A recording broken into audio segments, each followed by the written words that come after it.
Dan. All right, we will call this meeting back to order. It is 2 o'clock, and this is Partners Quarterly Update with VOR, BLM, Forest Service, FWP, DNRC, DES, and Rural Fire. Welcome, gentlemen. So, since we do have Lee, who's new, do you know Scott? Other than meeting today? No. Okay, this is Scott Haight. How you doing? He is with BLM, Lee is with VOR, and this is Franklin Slivka, our other commissioner. Lee Holmes. And this is Ann Rouser. She takes the minutes for us. She's the deputy in the recorder's office. Used to do weed stuff in the future, past life, so. Weed? Yeah. So, who wants to go first? I don't have much. What we do, Lee, with these meetings is kind of keep us all updated. It was Corey's idea, so that we're all kind of aware of what each of the other is doing, and helps us to build relationships, so that when something happens, we already know each other and have worked together and have that foundation already laid. Okay, well, our big thing, I've handed out the anticipated inflow for our water this year. Actually, this is the front page. You look at it, 1,647,000 acre feet, or 95% of the 30-year average. Just a hair below, and that's a predicted, just a hair below, but nothing big. And this just came out. Right now we're flowing, I want to say it's 3,300 cubic feet a second. That can't be fair. I don't know what the flow now should be, because we're flowing at cubic feet. It's just, yeah, about average. Other than that, big things we got going on, Goose Bay. That's coming up real quick here. And from some of the meetings I've had and some of the phone conversations, they're trying to get a concessionaire, contractor concessionaire, get that all done, and have them in there at a limited capacity, say the middle of May, because season kicks off middle of May, end of May, camping season. And there'll be a few things that ain't ready yet, but everything should be finalized and going full capacity by middle of July, right around there. So they're gonna try to get them in there and build up in those 2 months, build up to like a full capacity camping facility. Brand new, I guess, well, I just got here, but I guess it's been 2-3 years in the making now for that renovation. But I took a tour of it a couple weeks back, and it's laid out really nice. I like it, laid out real nice. Got a few things left to do with the boat ramp, boat dock, stuff like that, I know that, and a couple other things. Contractors working on that right now.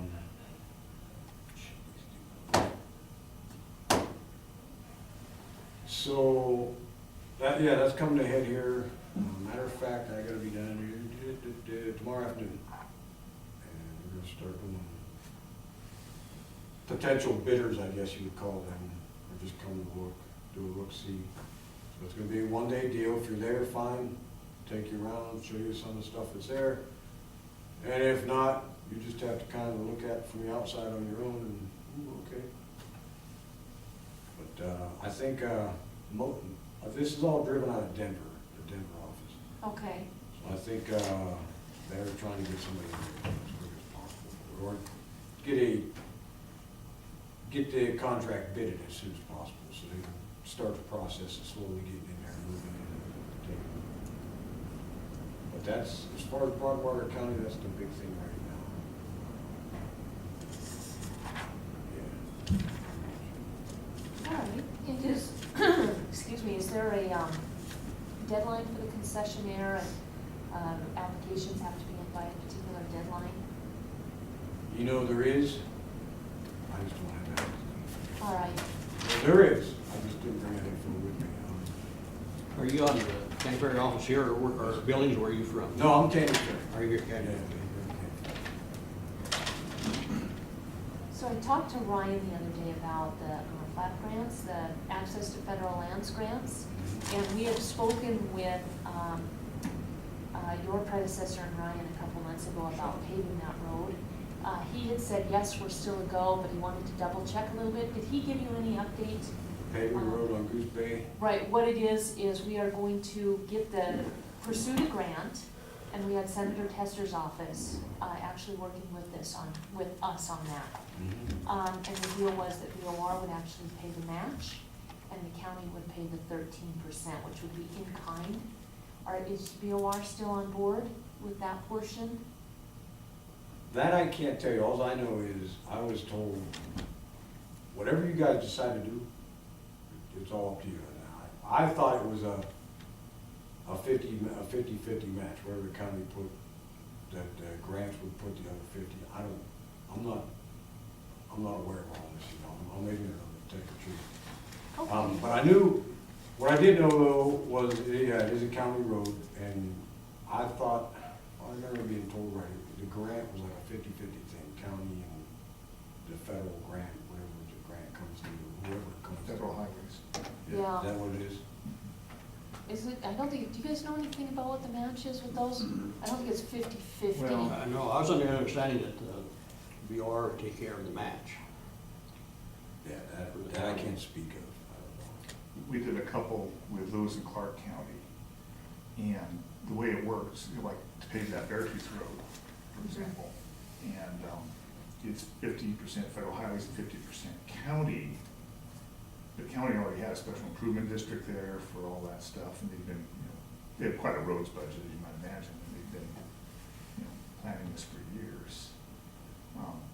The BLM, see, we cannot, if it's already a county road, we cannot pay, at least the BLM can't pay for regular maintenance and upgrade of a county road. If it was a brand new road, we're putting in like on public land, that'd be different if it wasn't a county road. But because we already, you know, through the PILT program, provide the county's money, we can't essentially double dip. So for our match, we've been, you know, including all that, you know, all the right-of-ways and all the administrative stuff necessary to do the, as our part of the match, and then letters of support to federal highways on behalf of the county. And that seems to work on both the Beartooth Road and the Marysville Road.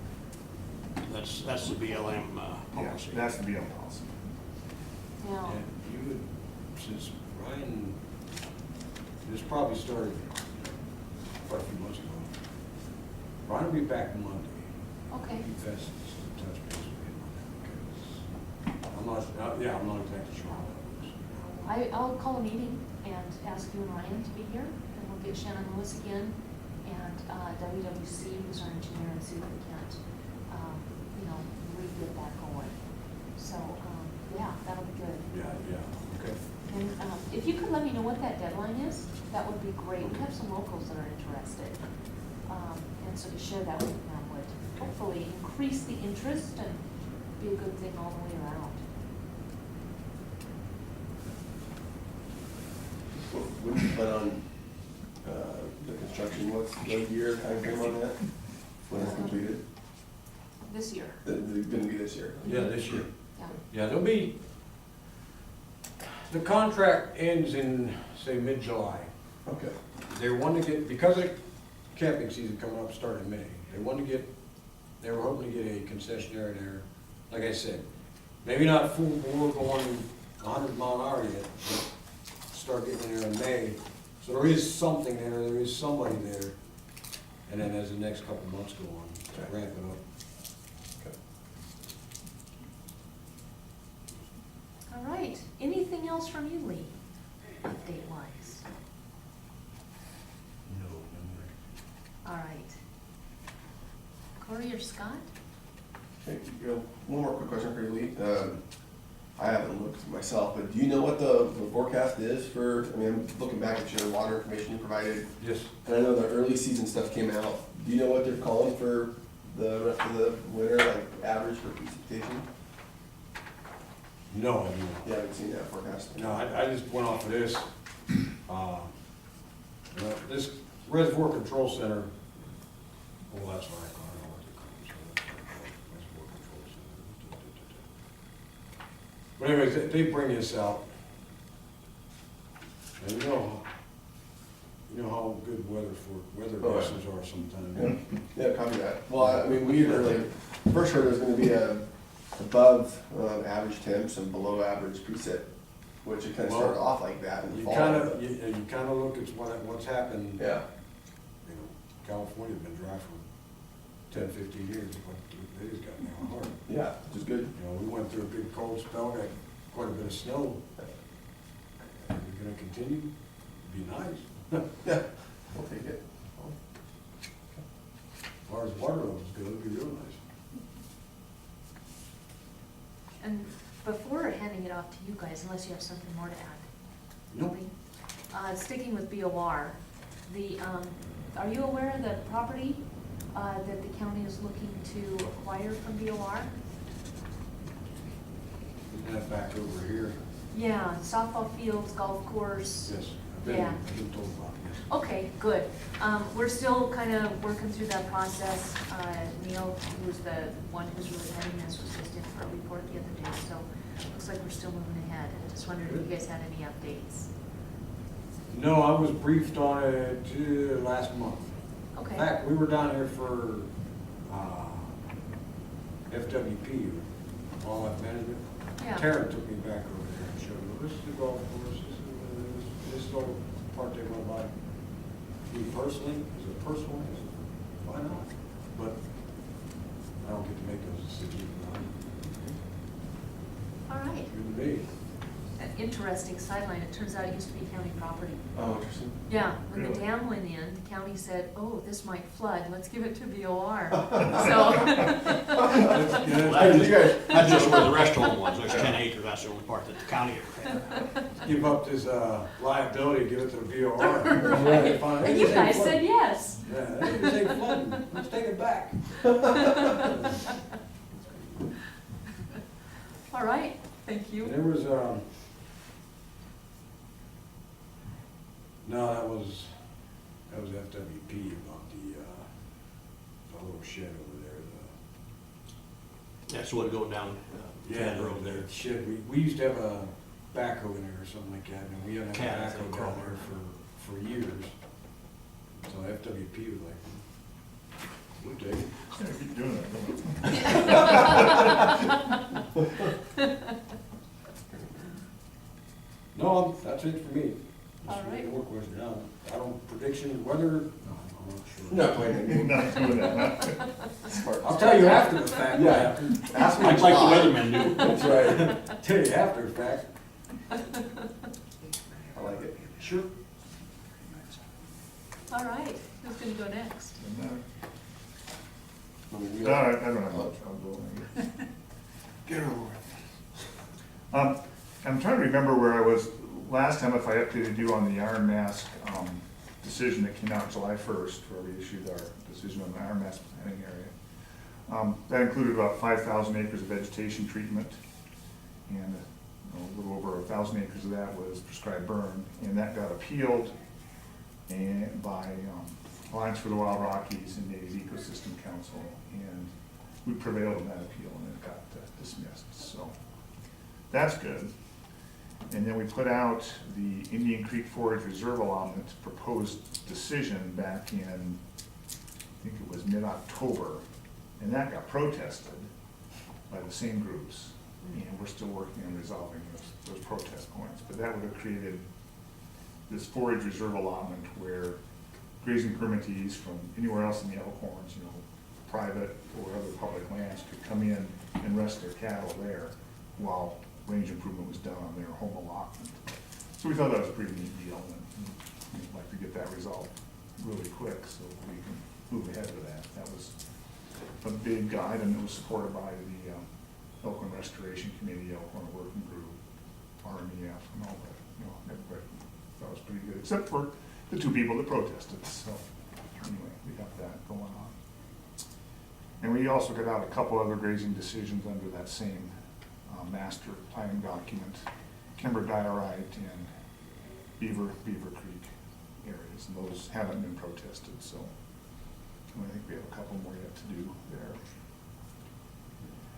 So there's that, and then we just have finished up, well, not finished up, round one, we finished a draft, what's called a mining implementation agreement under that National Defense Authorization Act, where the Limestone Hills training area was transferred from BLM to the Department of Army. Part of that bill said you have to develop with BLM in Graymont an implementation agreement, a three-way agreement that says, okay, here's how the mining is gonna happen in conjunction with the training, in conjunction with all the other public land activities out there. And so we just finally got, after a year and a half, got the Army's comments back on the draft agreement that we all put together. So we'll be meeting with them and trying to get that worked out. I think we're close. I think we're close, so we'll see. And I've been talking with Graymont and the Guard about that, and we're gonna have a meeting probably late this month or next month. Knock on wood, that'll all come together, so that'll be a big relief. Absolutely. And a long time coming. Yes, indeed. Yes. That's really all I have, mentioned that's new, so. All right. On that mining agreement with Limestone Hills, is that just for that western portion of Limestones, or is that for the entire parcel? Well, it's an implementation agreement for mining in the entire 20,000 acre withdrawal Okay. area. But of course, the big mine in there is the limestone mine. Right. Which covers, I think our permit area for that is on the order of 2,600 acres. Sure, okay. So, and I don't believe there's any claims outside of that. Okay, so it'll be kind of extinguishing what their current operations are then? Yeah, Okay. they just had done a major expansion right before the withdrawal. Right. So and that supposedly gives them a 50-year mine life. Oh, okay. So they're good for quite a while. Okay. So.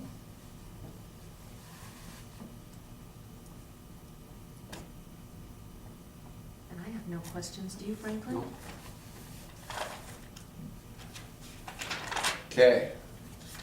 Guess that means I'm let me find my laundry list here. So I'll just kind of start going through a few things. I don't know if you guys caught in the paper just recently, but we formally consolidated with the Lewis and Clark National Forest right for the holidays. It went very quickly.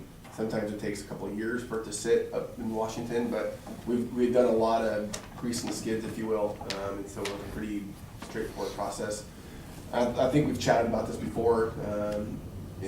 Basically, all that really means is that we're now just one forest. We've been pairing and sharing, if you will, with the Lewis and Clark for the last 4 or 5 years, and we'd already been going towards that direction. So, perfect example, 5 years ago, we used to have 2 forest supervisors and 2 deputy forest supervisors, and now we only have 1 forest soup and 1 deputy forest soup. So what do you call yourselves? So we are the Helena-Lewis and Clark National Forest. So the Helena one. The Helena one. Not really. We're all together. You can only imagine how Lewis and Clark should come first. But it's not plural. It's one forest. Helena, Lewis and Clark National Forest. There should be very little, if any, change on our services, on the community, on really the way we look. I guess eventually, if we get a new sign in front of the office, like if that one breaks or something, it may say Helena-Lewis and Clark National Forest. But as of right now, we're not closing any offices. We're not changing any. We're not moving people around. We've already been doing the pairing and sharing for the last 5 years anyway. So it really is an internal administrative process. Instead of having 2 separate budgets, we now only have 1 budget. And so it has provided some cost savings. We've been able to get more money down on the ground, which is what we're all excited about. I think the only change you may see is if you visit eventually in the next couple of months, if you were to visit our Forest Service website, it'll now say Helena, Lewis and Clark. Because right now there's a Helena website and there's a Lewis and Clark website, and we're going to combine those to make just one website. Same with like our whatever external media stuff, Facebook or whatever, that kind of stuff. But it's official, but it shouldn't make a big impact on the way we do business with the community. So that's that. Next, kind of tied to that, we're continuing to work on our forest plan revision, which that is just one revision document with the Lewis and Clark and the Helena. A couple main things to brief you guys on. One of the processes that we're going through and we're required by law to do it is that we are required to evaluate wilderness proposal acts. And all we do is we go through a process where we analyze land that could be managed as wilderness. And we'll get to a point where we come up with our proposed action for our forest plan, where we could potentially have areas that are designated as potential wilderness areas. To be really clear, we, the Forest Service, don't have the authority to add a wilderness to national forest. It's Congress does that. But by law, we're required to go through the process with our forest plan revision. So we're doing that as we speak. Here in the next couple of weeks, probably by the end of the month, there's going to be some information released on our websites. And they're going to be, I don't even want to use the word draft because I don't think that's the right word. They're going to be just kind of where we're at in the process with evaluating lands that could be wilderness. And when you first look at it, there could be a lot of things added, if you will. I mean, it could be like, holy buckets, you know, it's, because we're just by law required to go through that process. It is by no means what we're proposing, it's just kind of where we're at in the process. And so when that comes out, I'll make sure I send it to the Broadwater County email list or whatever it is. But I would most certainly encourage you to take a look at that. I think that was all done once before, years ago. well, we did. I mean, we currently in our forest plan from 1986, and that's the plan we're working on. We have areas that are proposed as wilderness designation. So all we're doing is reevaluating all of that, but it's 30 years later.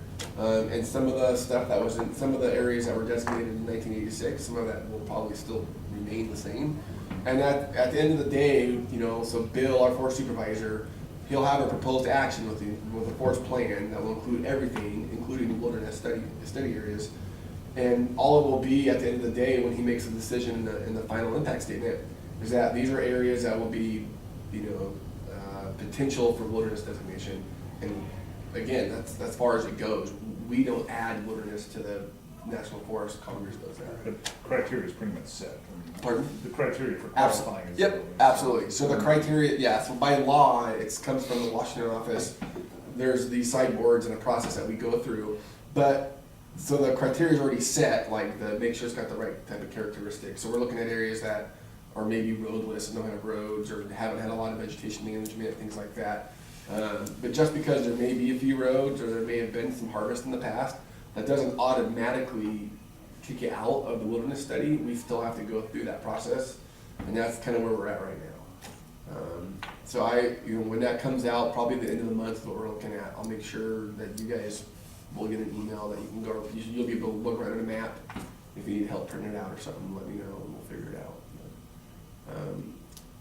Any other questions on that wilderness stuff? Okay. Nope. On that note, we have our next and probably for now last public open house for the wilderness. For the forest plan revision. And so we've had two of them. I think you joined the first one, Franklin. I think you came to the second one, if my memory serves correct. And the third one is scheduled as of now for February 29th. We're trying to do a morning one, like a 9 to 12. Well, we're trying to just provide a variety of opportunities so that the community, because maybe some folks just can't come at 6 o'clock every night, but you'd think most folks would. 9 to 12 could be a challenge, but we know that there could be some folks interested in coming from 9 to 12. So that's kind of what we're looking at as of now. It's not confirmed. Okay. But that will be a meeting where it's real similar to the last two. It's going to be facilitated by the University of Montana. We'll have our forest plan revision team there. And the real important thing at that meeting is we're going to be to the point where we're coming up with management areas for the landscape. So for example, the Elkhorns have their own special management area as a wildlife management unit. And the Big Belts, there's management areas for timber and management areas for wildlife. And this meeting will be talking about where we want to start designating management areas across the Helena, Lewis and Clark, and which is important. That basically is kind of getting to the point where, all right, Forest Service, with this landscape, you've said you're going to manage it for timber production, or range and cattle, or the Elkhorns probably are going to change because it's a wildlife. And it's not usually just one. I mean, one mountain range could have a variety of management areas, kind of intertreat. So it'll be an important meeting, and hopefully someone can make it. So that's just a heads up as of now. Once we get that date confirmed, whether it's morning or evening, I'll let you guys know. Very good. Okay, so that's that. Couple quick things. We're still working on the Johnny Crow project up in Crow Creek, in the southern part of the Elk Orange, real large veg project. We've done scoping. We've got a lot of comments from the Alliance and North Native Ecosystems, some same folks that litigated the BLM. So we're doing our analysis right now. I expect to have a decision probably in May, somewhere in there. All I really have to add for that project at the moment. Are you guys up to date with that project? It's a lot of prescribed fire, conifer colonization. We're going to be doing, potentially look at some really large prescribed fire up in the roadless area where there's a bunch of high mortality of lodgepole pine. So we're looking at basically just trying to put some fire on the landscape and letting fire do what it's supposed to do under more favorable conditions, not when there's extreme fire conditions. So we're looking at a real variety of veg elements with this project. So we'll see what happens. How big? Altogether, the proposed action right now is about 12,000 acres. And Wow. we are considering using a category exclusion to document that, which is a, All right. I know, yeah.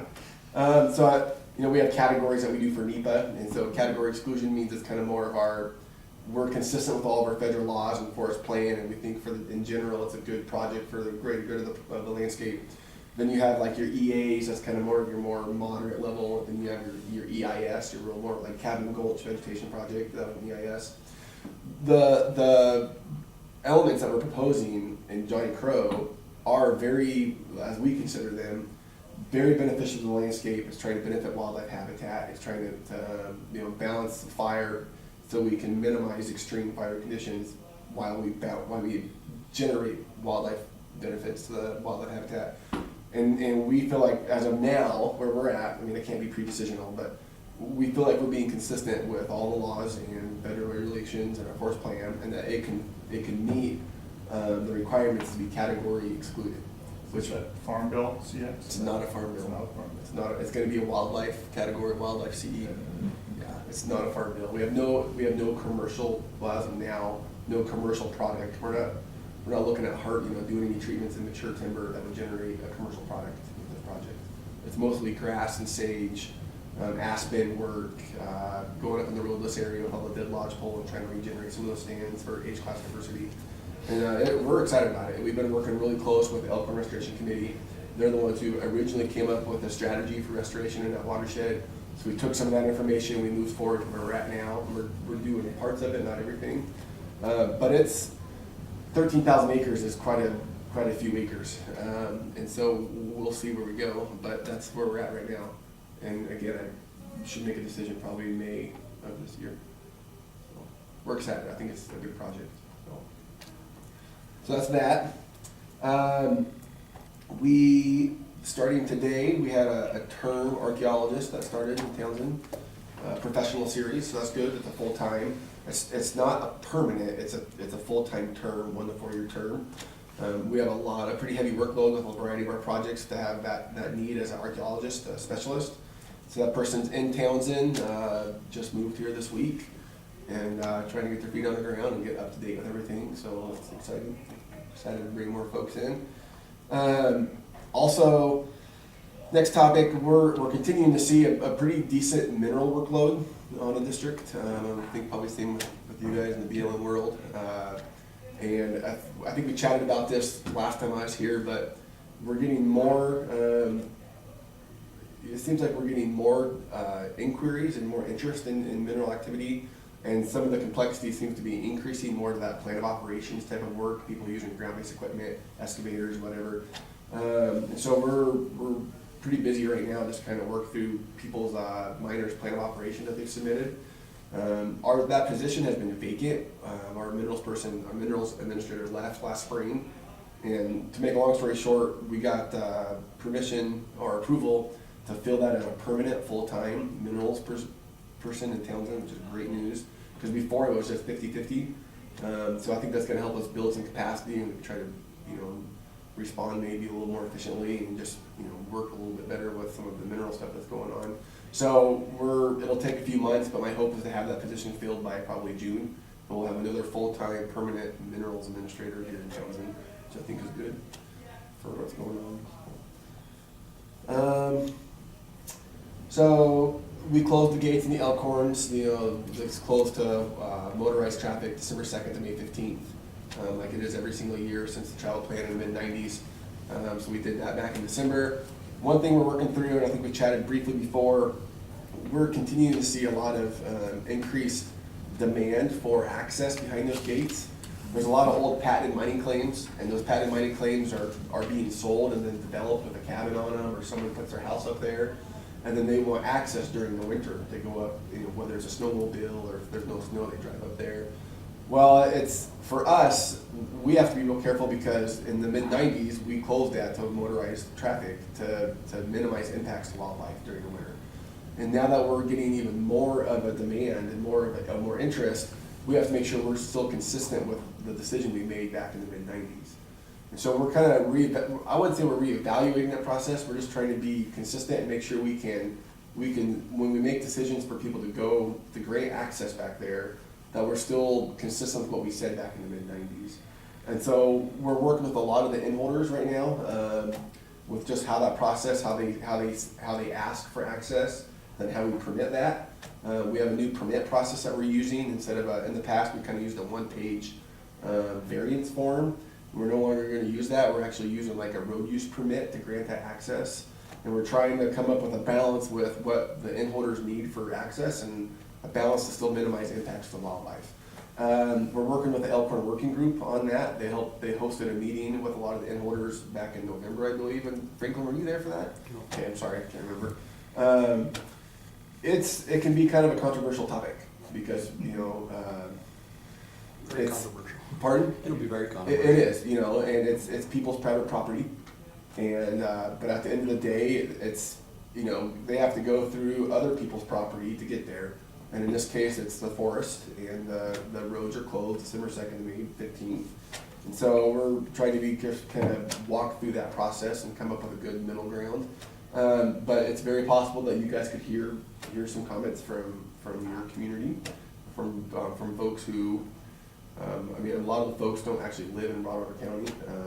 Some of them do, but not all of them. But we're just kind of trying to walk through that process and come up with a good middle road. So. That's a tough one, though. It is, yeah. Is there anything in the buy-sell, I know it's a buyer beware state, but anything in the buy-sell that says, so that people are aware? Not that I'm aware of, no.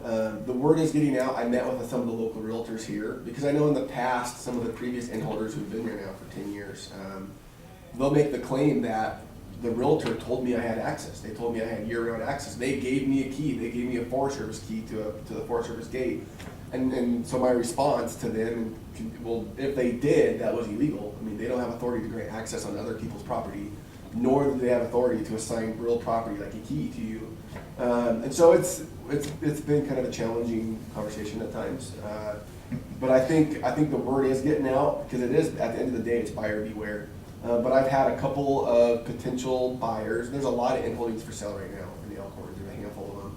And just on Monday of this week, Friday last week, I returned a call for somebody wanting to look at a parcel here up in Indian Creek. And they're asking the right questions. Well, how do I get there? There's no road right now. Is the gate really closed? And but a lot of those folks are aware that the other inholders have been there for a decade, and they do have, we work with them and get access. So I think that's one of the big things, is just trying to get the message out that it's buyer beware. A realtor company or title, they don't have permission to grant access on someone else's property. It happens to be forest in this case, but it's not any different than trying to go through Franklin's property down in Toston. If he doesn't want you to go through, he's going to put a gate up and say you can't go through. So I'm not trying to speak for you, but you're just here, so I use it as an example. But it's it's not any different. It just happens to be national forest, just like any other private landowner. But it's a sensitive topic. And again, the good news is I think we all have, a common goal. We all care about the Elkhorns and managing it the way that we said we were going to, and that's with an emphasis to elk and wildlife. And a lot of the inholders, that's why they love it so much. It's such a unique piece of ground. So, you know, a lot of the folks are at the table and we're just trying to walk through that. So it really kind of heads up. I'm sure, I'd be surprised if you didn't hear maybe from some of the inholders, just asking for feedback or. I might piggyback on that, because we've got a very similar case over there, McMaster property, Canyon Ferry, where we acquired that from McMaster's, I think in 2007 or 8. And one of the conditions in the deed that we got was that we could not grant any right-of-ways across their property. So now we've got some people that have, that are on the far side of that, coming to us and wanting right-of-ways. We're saying, no, we can't. And, you know, of course, you know, we have a prescriptive right, and we're, you know, we're gonna take you to court. And it's kind of like, well, you know, if the court says we have to, then we have to, but, you know, tensions are rising a little bit on that. So it's very similar to Corey explained. Sure, just a different illustration, but Yeah, yeah, same thing. Yeah, and then, of course, we have patent money cleaned in holdings too. Yep. And people are always wanting access, and, you know, sometimes we can deal with the travel variance and get them in there part-time. You know, but when it comes to building a brand new road, it's like, okay, there's cost recovery involved, Yep. and it can be a very lengthy process. And part of the problem is, a lot of the mortgage companies are now saying, prove to us you have permanent access. Yep. And we can only issue right-of-ways for 30 years, and they're wanting permanent easements somehow to finance these purchases. And we don't even have a mechanism for that. Yeah. No, I'm glad, it's perfect. I know it's not the Forest Service. And in fact, the gentleman I talked to on Friday, it's 3 patented claims that are kind of all stacked up on top of each other. And 2 of them are actually more, it's all private property, of course, but 2 of them are more on the BLM side, and the other one's on the Forest Service side. So I'll call BLM. You know. Oh, yeah. You know, but yeah, it's definitely a challenge, and I think, again, to emphasize, part of for me, trying to reevaluate it is, in the past, it's only been kind of a handful of inholders, and pretty minimal use, nothing too, you know, it's not like we've been having people plow roads or anything like that. It's been kind of the 1 trip a month kind of a deal, and usually we can work under some short-term permit. But now we're seeing more lands bought and more lands developed, and so the demand has increased, and now that's got me a little questioning that we're still consistent with what we said we were going to do back in the mid-90s. And the public lets us know. I mean, the public, when an inholder goes back to their property, there's people back there cross-country skiing or snowshoeing, and all of a sudden they see somebody on a snowmobile or whatever motoring up to their house, and well, I get the phone calls, lots of them. So. And the fact that we continue to see more of that demand, we're getting more of those calls, and so yeah, it's going to be interesting. But I'm hopeful, and I think we'll come to a good middle ground. But I'm sure I think you guys will probably hear something at some point. I mean, I'll keep you updated as we progress through it. So, any other questions on that one? No, but thanks for the information, the heads up. Yeah. And it's mostly here on the Broadwater County side in most of the patent and mining claims. There's a couple that are on the Jefferson County side, but the majority of them are all here, Broadwater County. That does actually remind me, you know, one question I've been meaning to ask you guys, and maybe if it's all right, I'll chat with your planning department, but I'm kind of curious how you guys, and it's not really our business, I guess I'm just curious, it's out of curiosity, how you guys permit that type of development. Because I know a lot of times those patent mining claims, and we had nothing to do with that, it's private property. But from a county zone, I think it's zoned as agriculture or agricultural or I think it says agricultural use. So when someone comes and wants to build a cabin on it, and I'm assuming they'd have to come to the county for that, right? We don't have any No, building codes, no. we don't have any zoning. Okay. So the No. only thing we have is if you want to put something that is agriculturally exempt from sanitation, Yeah, you can still put a house there, sure, but you have no sewage right. abilities. To have that, you have to go through review at DEQ. Okay.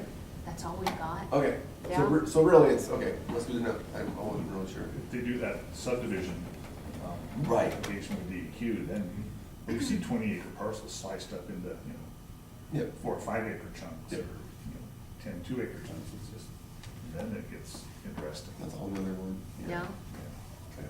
yeah, and then there's an access issue, and, Yep. You know, yeah. is but agriculture there's a- different from timber? Yeah, well, no, agricultural, I think Would be same as would be timber. the same, yeah. But it's usually it's a county designation, I so. think it's taxed differently. Yeah, I think it is taxed different, you're right. And we do have regulations for the subdivision part, which would give you some ability to work with that, you know, the access. Sure.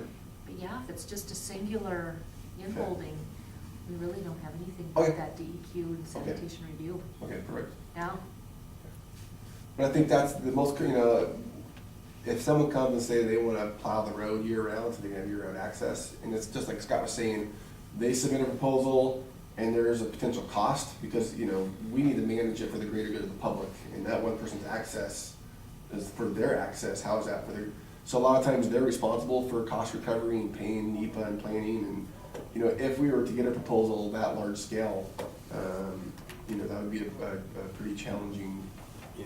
proposal, so stay tuned, I guess. Chicken scratch here. And then just a real quick update, Cabin Gulch, timber sale, I think I shared last time I was here, but with the softwood agreement, expiring up in Canada, RY is, they've kind of backed out of the Cabin Gulch for a while until the market gets better, but they don't have a whole lot left anyways. From the commercial aspect, there's probably only about 10% of that part of the project left. But you'll still be seeing, we did some burning earlier this year, some pile burning, and we've got a lot of non-commercial work that we're gonna be doing in the next couple of years. So we'll be probably burning in there maybe this spring or next fall again. And then if the market recovers, then you'll start seeing log trucks again at some point this summer, as Ed and RY gets back up there. Actually, I saw one coming into town, they were carrying some awful small stuff. Well, there's, I think that's come from maybe clear down in Idaho, isn't that pine? And there's some real good fir coming from the south. yeah, the Gallatin too, the Gallatin's got a couple projects that RY is working on right now, but I don't know where all that wood's coming from, 'cause I know further south,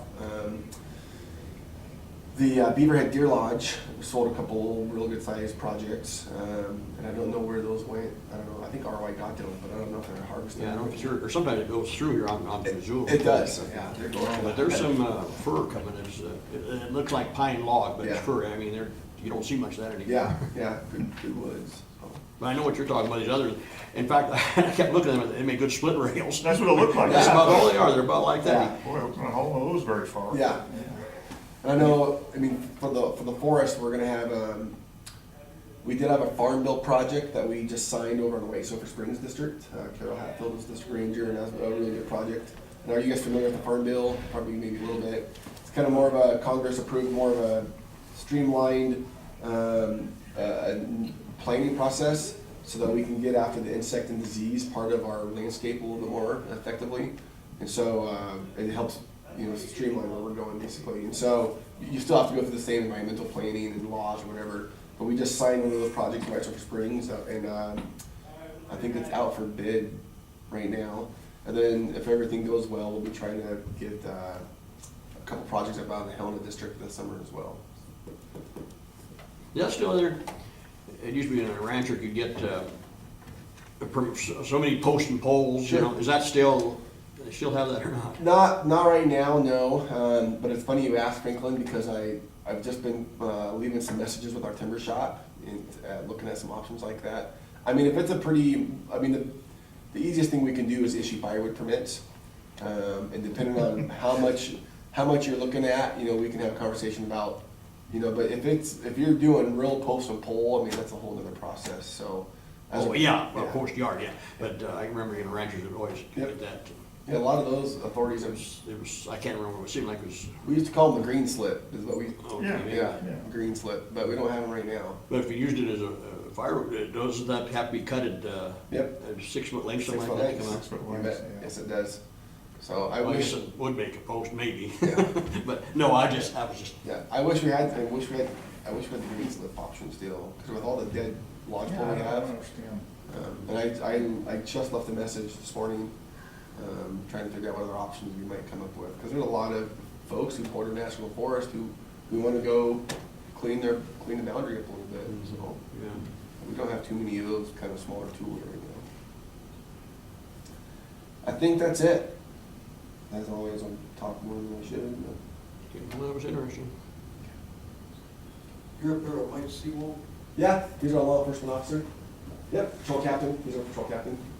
Starting learning people around this area. Yeah. Oh, have you met Mike with some of the? No, I talked to him the other day on the phone. Oh, okay. Kind of know last summer they helped provide some patrol on the canyon, right? Yeah. So Mike's good people. Good patrol captain. All right. Anything from you, Franklin, that we didn't update from our end during the conversation? No, I believe so. They done it for better down there at Dawson Irrigation District. Yeah, okay, that's right. Couldn't remember. Now you There, I got you. those are good with donuts. You betcha. We should be having our February meeting, shouldn't we? The one they always have, down, we usually have at 3 Forks, or the Bureau puts it on at 3 Forks. Got me? Okay. They got donuts? The Bureau furnishes it, I think they have just the cookie, then we have, it's better than Sacagawea, it used to be, but my bad, last year it's been Sacagawea, and then each district, you know. The reason it's there, because Helena, City of Helena, they're on their water, Dawson Irrigation, then they're down at Dillon, see, they come from that south bench, I think they call it, that's why they have it in the 3 Forks area. Usually around February. Anyway, that's off the subject. Hey, talk about donuts. Who doesn't like a donut? That's right. Yes.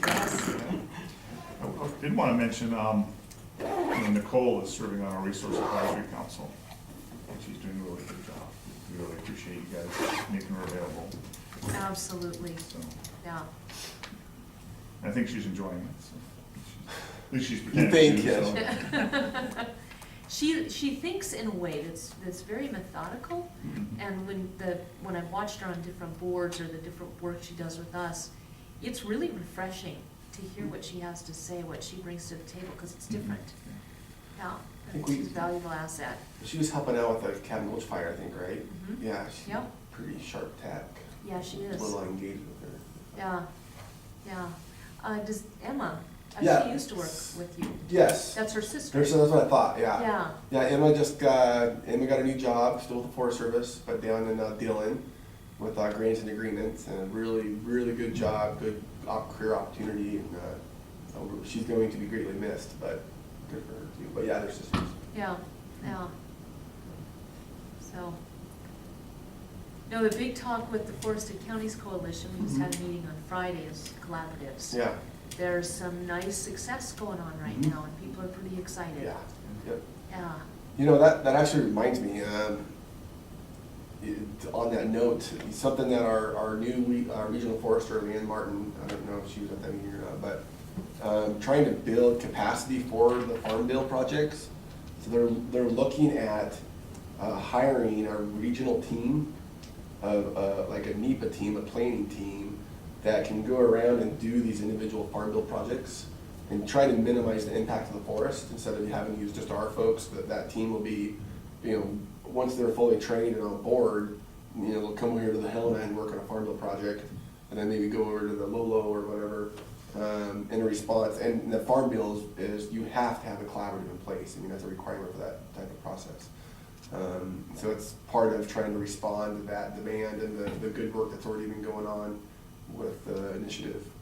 It's just trying to get some capacity for that. So I don't know. I imagine probably sometime into this summer, this year, that Farm Bill team will probably be put together at the regional office.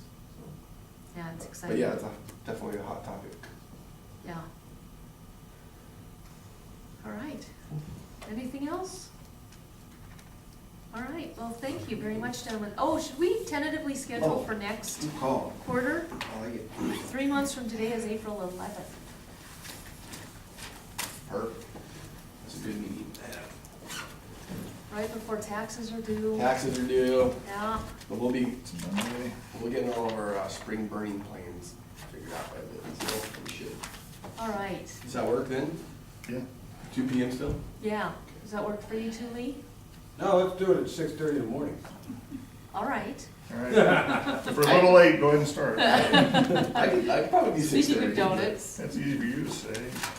Yeah, I'm not. All right. All right, and I'll just send out an email reminder again. Cool, thank you. Yeah, absolutely.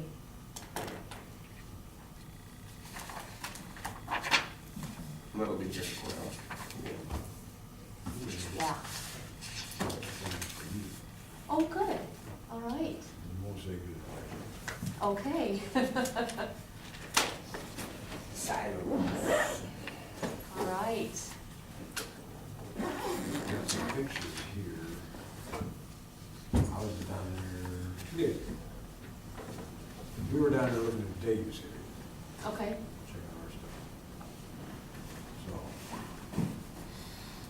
graffiti on the vault toilet, and it's painted over I saw that the other day. It did not look good. for a couple of years now. Mhm. There's also an unauthorized parking lot down there. Just to start, it's hard to explain, but just start in there around the parking lot. Somebody somewhere, somebody with the county or parking sign there. Park there. Not the county. We did talk with Ryan about that, so we need to have a meeting, I think, Okay. on that. I've talked, Taryn filled me in on this. Okay. And she was the other day. They're not plugged in, they're not being used. Where is this at? Right there at the shelter at Silos. Okay, These cannot be stored there. okay. Basically used it as storage. Which shelter, number one? I'm not, I don't know that. In there kind of where the camp hosts always are, What's that? where the camp hosts are, that shelter right in there. It's well, it's a big shelter, you go in, I'm gonna get this all wrong, but anyway, you can't miss them though, I know that. Cause I saw, we went over to the day use area to the south, we went to that one, and we were coming back, that's when I went, where was Camper? And she said, I don't know, I said, well, let's go over and look at it. And you go on over there, and you got the marina right there too, everybody's got their little ice skis out there, whatever. Ice boats, yeah. Sail skis. Yeah. I suppose, yeah. And, okay, fine, you know, it's winter time. And there's a couple little guys out there with fishing shacks, and it's fine, but these campers, Okay. you can't store them there in the winter. All right, I will talk to Sharon today and find out the gist. Now, had they just pulled in for the weekend for ice fishing, or? They weren't plugged in, there was no tracks around them in the snow. You know, you snow, you would see tracks, no tracks. So it looks like storage. It looks like to me. All right. Because there was an ice shack down just over the bank here. And there was a guy down there in a truck, but there was no tracks around. Okay, There was an empty whiskey bottle or something in one of them. That could have been sitting there for a long time. I don't know. All right, yeah. Have a look at those if you want. Yeah, I'll give you an email or phone call on that. Perfect, thank you very much. I don't mean to call them rubbish, but come on. Mm-mm. You can't store stuff. No, this is good. I did have a chance the other day, this would be involved with the FWP. Me and Terry did a little tour here, Indian Road Campground. Yeah, Yeah. And I don't know yet what we can do during the summer or fall, whatever, but there's a lot of stuff in there that can be improved. That'll be a project for us to do. But great.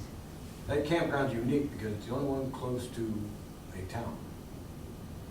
And so I'm sure there's some people that like it because it's so close. Hey, I need a loaf of bread, I need some milk, I need this, I need that. Run down a mile, pick it up, run back, good to go. So I would like, and we'll work on it over the next few months, whatever, do some improvements in there and get that a little bit better place to camp at, that's all. But it's really nice over there, I liked it. Yeah, it's a nice one. Yeah. Yeah, that's excellent. Yeah, We'll see what we can do. it's about time too. It's been there for a couple of decades.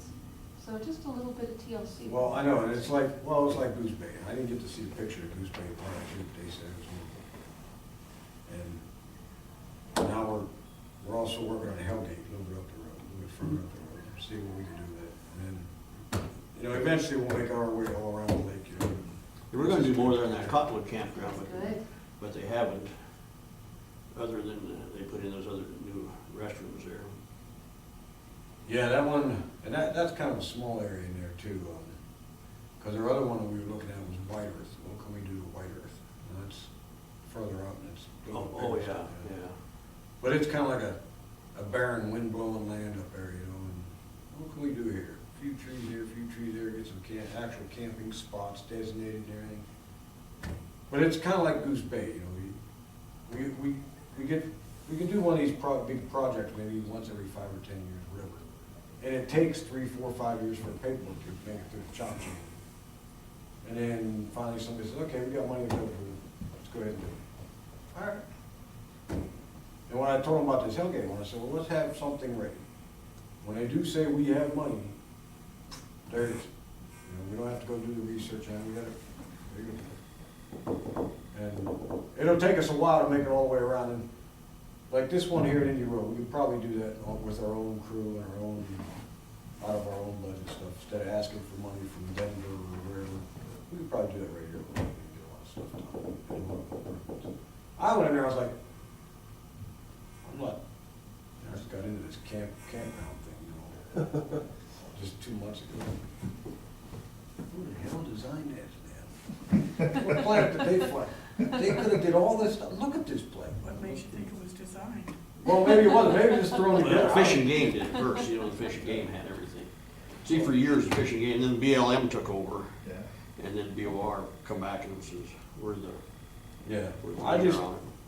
Whoever threw that stuff in there, I was like, why did they do this?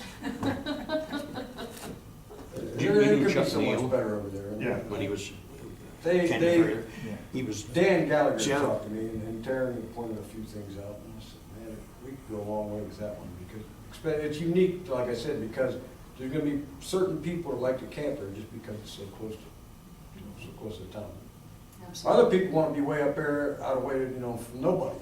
I got my stuff with me, I don't need anybody. yeah. There is gonna be a few people that like it closer to town. And so many like the primitive part of it too. Yeah. So, yeah, we'll work on it, we'll see what we can do. But we got 8, 10 campgrounds, whatever we gotta balance it and see what we can take care of and stuff like that. Absolutely. When I first started patrolling, it was Chuck Neal, it was BLM, and then it went back to BOR. Well, we just hired Jamie last year, who used to work for Chuck. Oh, yeah? Do you remember her? I can't remember Yeah. what her last name was before she got married, but she was in that Eagle program, she ran that thing. Okay. Yeah, she was Chuck's employee, you know, doing a lot of the feed collection, all those campgrounds. And now we got her in Holzer and Hauser campgrounds.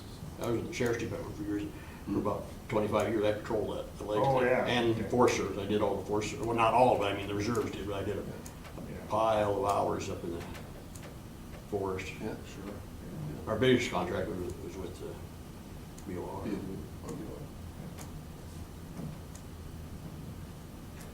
All right, well, thank you, gentlemen, Oh, very you. much. Don't worry. Have a great day and thanks for traveling. Hopefully you guys will have good roads home. Yeah, no Oh, yeah, warm out there now.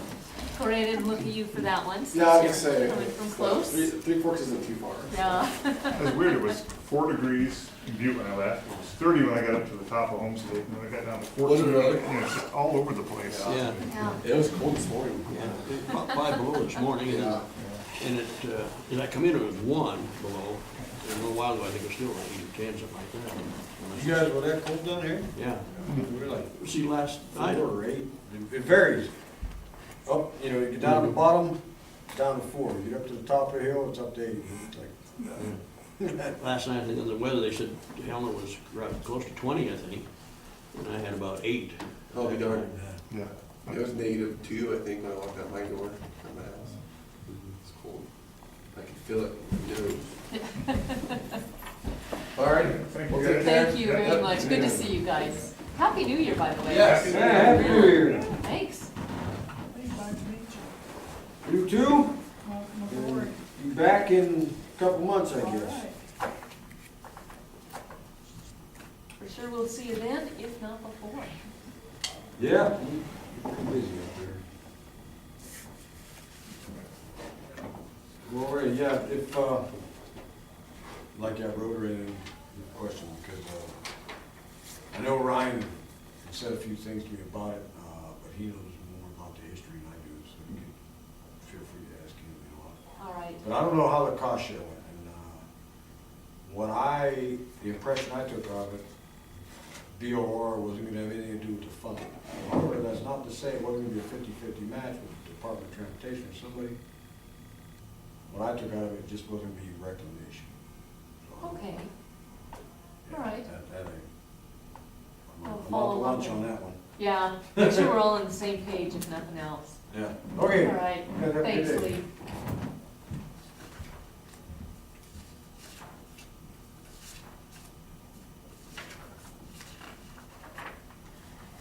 Put these back. And I will go ahead and just sign these if you want, Franklin, but what I'll ask for is a motion to approve the time cards.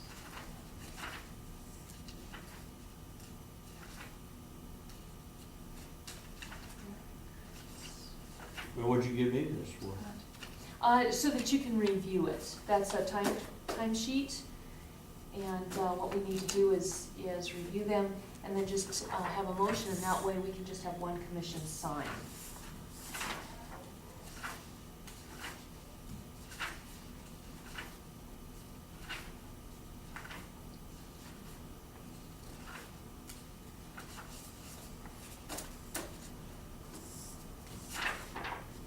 Here's another. And they're already in alphabetical order, so that's why I'm trying to send you one at a time so that we can keep them alphabetized. It's easier on everybody else.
All right.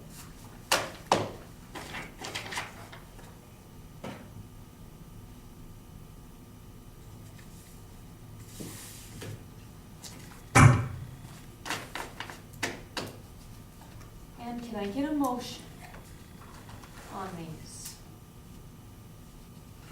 Which ones? All All of the them. time cards? Well, you can, if you wanna take some out individually, that's fine. Well, department heads check their ones that are under them, and as far as them others, I have no way of knowing. Nobody does, I mean, These are I'm not the, gonna keep track of each one, so these I'm are, not gonna make any motion on it. okay, let me just clarify, Franklin, these are the department heads' timesheets. No, So, there. yes, these people will okay Right. these. I realize that. So unless you want to sign, then I think we need to have a motion so that it's okay that just one of us signs. So it is a legal issue if we don't pay these folks. So we can't bypass that. So if you want to word a motion in such a way that it states that you are not aware of the hours these folks are working, that's okay by me. But we have to have a motion so that we can go ahead and sign it. So whatever motion you want to make on that, we can go I'm ahead not and making work any it. motion on it. Okay. I will move that we approve the time cards as submitted to, in keeping with the personnel policies and employment law, to go ahead and okay these employees to be paid. Will you second the motion, Franklin? I don't see why we need a motion, because that's been taking place all the time. No, it hasn't. This is new. This is as our. I mean, they've always been paid. Right, our When the time HR, cards go in, they've always been Okay. paid. listen, if you would. Our HR contractor, Michelle Quiggery, has suggested that we adhere to employment law. And as the supervisor of the department heads, sign their time cards that authorizes the county to pay them, so that there is supervision of these folks. My motion is pretty benign, but it gives us authority to have just one signature here so that we can pay these folks. These guys are gonna be mad as heck if we don't pay them, and they're gonna have a claim against the county. I would like you to second the motion or sign with me on the bottom line. Which would you prefer? I'm not doing either. Okay. They've always been paid through the years. I don't know what this big change is all of a sudden, so that's it. Okay, I do not have time to do the commission ad for filling the commission seat. I'd like to request that you do that since I did the sheriff's ad. I will try and get everything else done today, but I can't do it all.